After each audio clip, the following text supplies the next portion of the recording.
Haya, watu wa Nanyuki hoye! Nanyuki hoye! Nanyuki moriega! Mwathani agocwo, Ngai no mwega, na hĩndĩ ciothe. Bwana Yesu asifiwe. Nanyuki mnisalimie kwa hewa nione watu wa Nanyuki, watu wa Nanyuki, watu wa Nanyuki. Basi mimi kwanza nataka nimshukuru Mungu ametufikisha Nanyuki siku ya leo.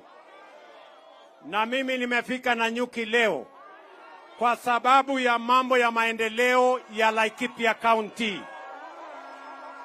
Tumeelewana jameni? Mimi wakati nilisimama hapa Nanyuki, niliwaambia kazi yangu ya kwanza ni kupanga vile watoto wetu watasoma. Na ndio sababu hiyo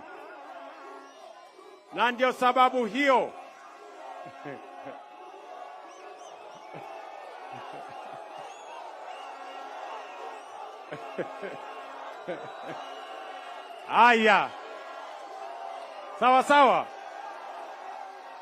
Niliwaambia masomo ya watoto wetu wa Kenya ni ya muhimu sana. Na mnajua nyinyi muliniambia niende ninyoroshe mambo ya masomo ya watoto wa Kenya. Ile matatizo ilikuwa kwa CBC, niliweka jopo na tukatatua matatizo ya CBC. Na kwa miaka miwili nimeajiri walimu 76,000 kuhakikisha ya kwamba watoto wetu wote wanapata nafasi ya kusoma. Na vile vile tukasema ya kwamba lazima tuongeze pesa ambayo itatumiwa kwa kujenga madarasa zaidi. Kwa miaka miwili tumejenga madarasa mpya 17,000. Na mimi nimefika leo hapa Nanyuki. Huyu Kiunjuri mbunge wenu amenieleza ya kwamba kwa town hii yenu muko na shule ya DEB hapa, muko na shule ya Dhengeto, muko na shule ya Ndorori, si ndio? Muko na shule ingine Liki, si ndio? Muko na shule ya Liki na muko na shule ya Bungoma, si ndio? Sasa sikizeni kwa makini. Mimi nimetoa pesa zangu na nimeongeza ya wizara hii. Nanyuki town tutawajengea madarasa mengine 60 ya watoto wenu wa hapa kwa hiyo mashule 5. Na huyu Kiunjuri ndiye atafuatilia.